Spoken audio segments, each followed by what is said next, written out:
सबसे पहले शिव गुरु के चरणों में प्रणाम करती हूँ, मेरा प्रणाम स्वीकार हो। माँ गौरा के चरणों में प्रणाम करती हूँ, मेरा प्रणाम स्वीकार हो। सभी देवी देवताओं के चरणों में प्रणाम करती हूँ, मेरा प्रणाम स्वीकार हो। आप सभी गुरु भाई गुरु बहनों के चरणों में प्रणाम करती हूँ, मेरा प्रणाम स्वीकार हो। अगर जो मेरी वीडियो अच्छी लगती है तो लाइक करिए, शेयर करिए और चैनल पे नए हैं तो सब्सक्राइब करिए।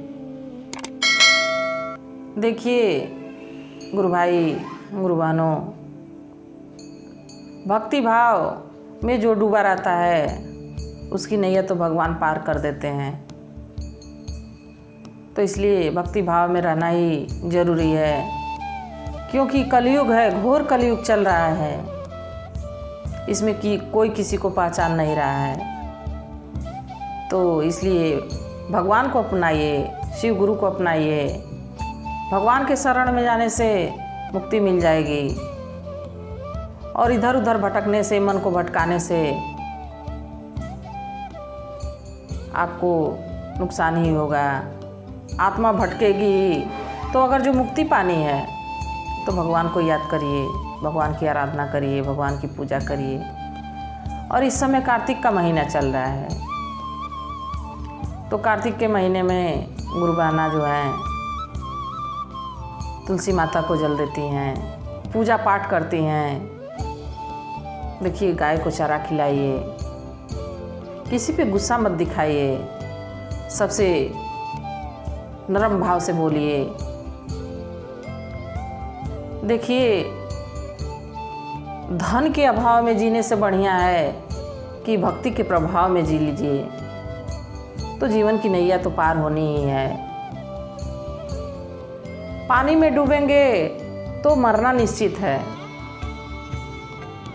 पानी में डूबेंगे तो मरना निश्चित है, और भक्ति में डूबेंगे तो तरना निश्चित है। तो इसलिए भक्ति भाव बहुत ज़रूरी है, भगवान की आराधना करना बहुत ज़रूरी है। जैसे हम खाते हैं, नहाते हैं, घर के और कार्य करते हैं, वैसे एक कार्य ये भी है कि भगवान को याद करना। भगवान तो कहते हैं कर्म करो, फल की इच्छा मत करो, देने वाले तो वही हैं। बाकी जो गुणी है, जो बुद्धिमान है, जिसके समझ में आ जाता है, वो तो शिव गुरु की राह पे चल ही देता है। तो इसलिए सभी गुरु भाई गुरु बहनों से बहुत निवेदन है कि भक्ति भाव में चलिए, ज़रूरी है, इस कलयुग में बहुत ज़रूरी है। आज मैं कहानी कार्तिक मास की सुनाने जा रही हूँ। कार्तिक में पूजा पाठ विशेष होता है।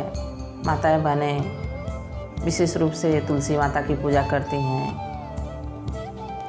कोई बेल के पेड़ के पास भी पूजा करता है, आंवले के नीचे भी पूजा होती है। तो देखिए गुरु भाई गुरु बहनों, ध्यान से भगवान को भजिए, मन लगाइए। मन लगाने से बेड़ा पार हो जाएगा। जो भी शिव को गुरु नहीं बनाए हैं वो गुरु बनाइए और शिव की आराधना करिए, प्रभु की आराधना करिए, तुलसी माता की आराधना करिए।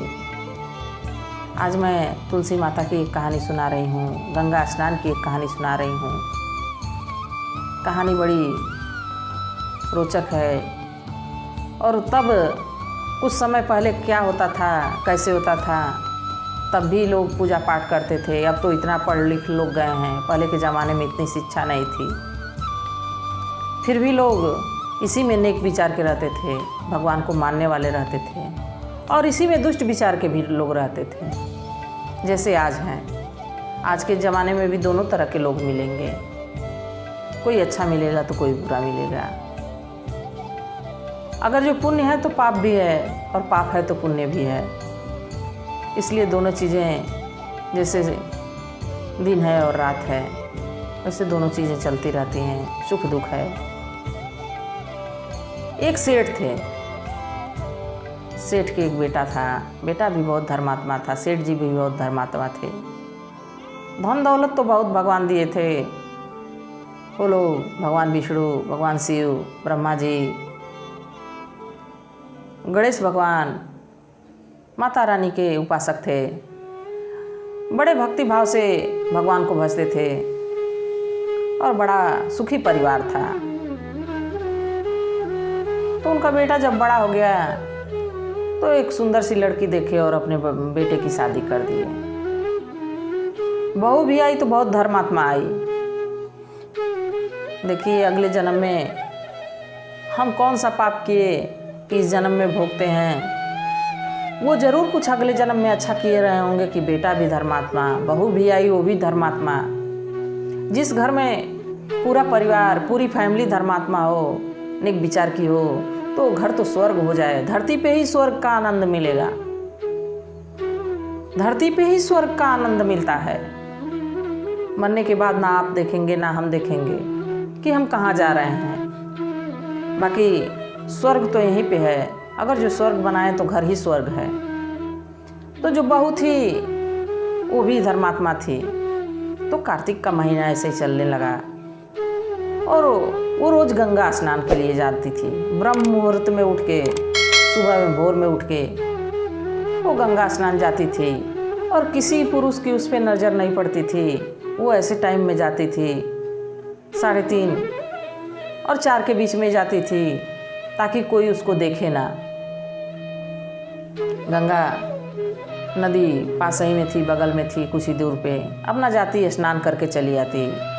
बड़े लगन भाव से पूजा पाठ करती, पति की सेवा करती, ससुर की सेवा करती, सास की सेवा करती, मानो उस घर में भगवान का वास हो। एक दिन वो नहा के आ रही थी, उसकी मोतियों की माला टूट के वही नदी के किनारे, गंगा के किनारे गिर गया। और जैसे सुबह हुआ, एक राजकुमार, उसी गांव का एक राजकुमार गंगा नहाने गया। वो भी रोज गंगा स्नान के लिए जाता था। तो सुबह में जाता था और रानी जो है राजकुमार, ये सेठ की जो बहू थी, वो भोर में ही ब्रह्म मुहूर्त में जाती थी। तो जब राजकुमार की नज़र उस मोती वाले माले पे पड़ी तो देखते ही रह गए। सोचे कि ये मोती की माला जिसकी है वो माला इतना खूबसूरत है तो ये पहनने वाला कितना खूबसूरत होगा। और माला को देख के वो मोहित हो गए। माला उठा लिए और जाके अपने राज्य में घोषणा करवा दिए कि जिसकी माला है वो हमारे यहाँ 5 रातों को आएगा, तभी ये माला हम देंगे। तो ये बात सेठ की बहू के पास भी पहुंची। तो वो तो पतिव्रता थी, पत्नी ऐसी थी कि अपने पति के सिवा किसी पर पुरुष का मुख नहीं देखती थी। वो बड़ी नेक विचार की लड़की थी, बड़ी सरल स्वभाव की बहू थी, अपने परिवार में ही खुश रहने वाली लड़की थी।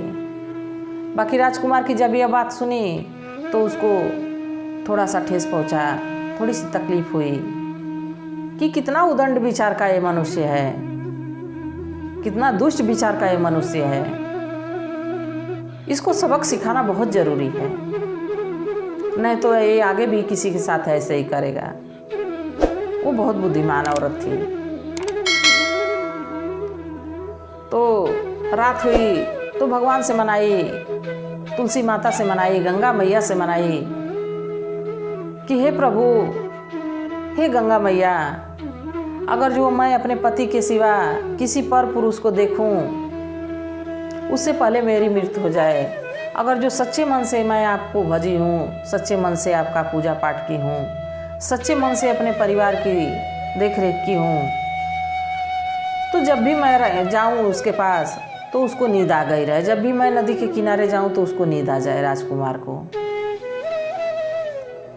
वो जैसा भाव सोची वैसा ही भाव गंगा मैया, भगवान भोलेनाथ, विष्णु भगवान ऐसा किए चमत्कार कि अब मानो धरती पे एक चमत्कार होने लगा।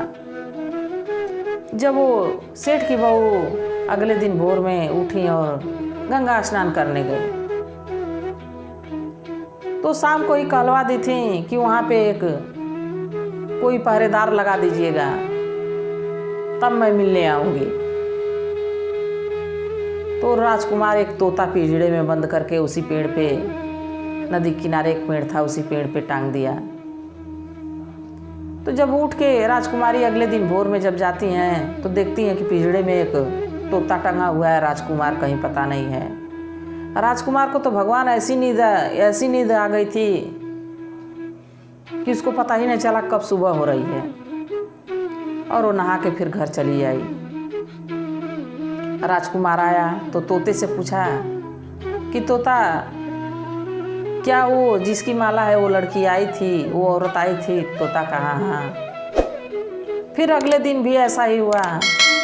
राजकुमार सो गया और सेठ की बहू गई और नहा के चली आई। ऐसे 4 दिन तो बीत गया। अब 5वां दिन था। 5वें दिन जब वो नहाने गई तो तोता से कहें कि ये तोता, तुम उस राजकुमार से, उस घमंडी राजकुमार से कह देना कि किसी पराई स्त्री के तरह बुरी नज़र से देखना। कार्तिक के महीने में किसी पराई स्त्री के तरफ देखना, समझो कि अपने मौत का निमंत्रण देना है, अपने मौत का न्योता देना है। और उससे कह देना कि हमारी मोती की माला वो लौटा दे इज्जत सम्मान के साथ। तो तोता कहा कि ठीक है, आप जैसी सती हम अपने इस जन्म में नहीं देखे थे और आज देख लिए कि आप कितनी सती हैं। आपके बात में इतना सत है, आपके शरीर से इतना सत झलकता है।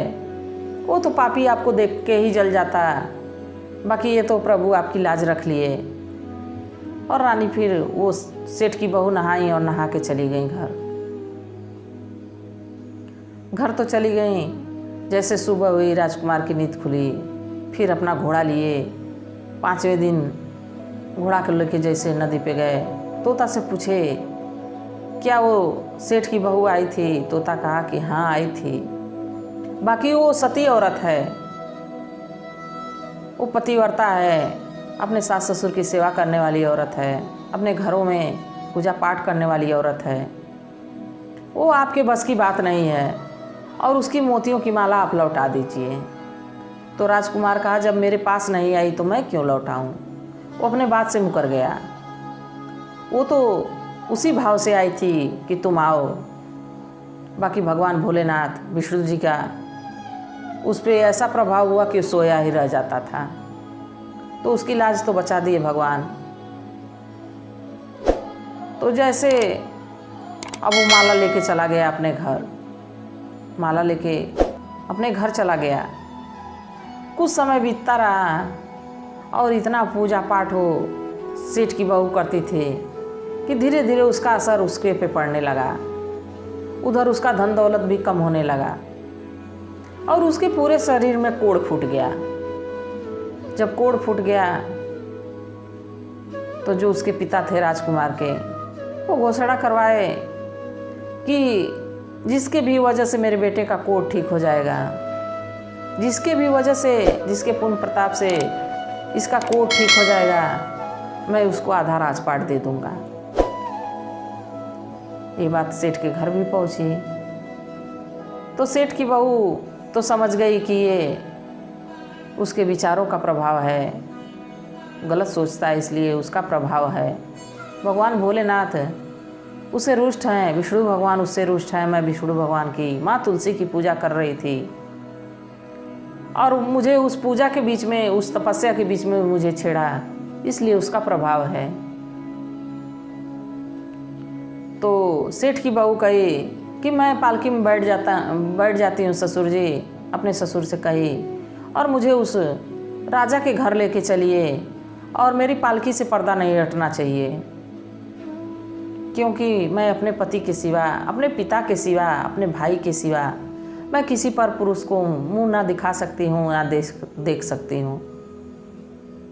तो सेठ ऐसा ही किया, पालकी लगवाया, पालकी में पर्दे लगवाए और अपनी बहू को लिवा के जब गया, राजा के घर जब गया तो कहा कि हमारी बहू आई है और हमारी बहू हो सके आपके पुत्र को ठीक कर दे, अपने प्रभु से आराधना करे आपका पुत्र ठीक हो जाए। तो राजा कहे कि ठीक है और तो अच्छी बात है। तो राजा उस राजकुमार को बुलाए जिसको कोढ़ हो गया था, पूरे शरीर में पीप में आवाज निकल रहा था। जब राजकुमार आए तो पालकी के भीतर से ही बोली सेठ की बहू कि मेरी मोतियों की माला दे दो राजकुमार। तो राजकुमार कहा कि मोतियों की माला, वो तो एक सुंदर स्त्री का है, वो तुम्हारा कैसे हो सकता है। तो कही कि आज भी तुम्हारे मन में उसके प्रति बुरे विचार हैं, इसलिए तुम्हारा ये दशा है। तो राजकुमार समझ गए कि उसी का जो एक श्राप हमको लगा है। तो भगवान से माफ़ी मांगे, भगवान विष्णु से माफ़ी मांगे, गंगा मैया से माफ़ी मांगे और मोतियों की माला सेठ को लौटा दिए। सेठ जैसे अपनी बहू को माला दिए मोतियों की, धीरे धीरे धीरे धीरे उस राजकुमार के कोढ़ ठीक होने लगे। तो देखिए, बुरा विचार किसी के प्रति लाना नहीं चाहिए।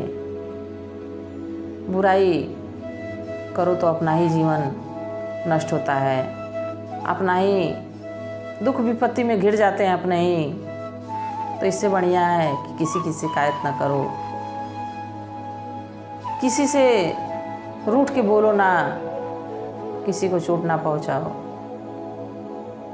तो जैसे वो राजकुमार पे भगवान भोलेनाथ, भगवान विष्णु, माँ तुलसी, गंगा मैया अपना आशीर्वाद बरसाएं और उस राजकुमारी फिर जो उन लोग का दया दृष्टि बना हुआ था, उन लोग का आशीर्वाद बना था, वैसे सभी भक्तों पे, सभी गुरु भाई गुरु बहनों पे उनका आशीर्वाद बना रहे। इसी के साथ कहानी समाप्त हुई। हर हर महादेव।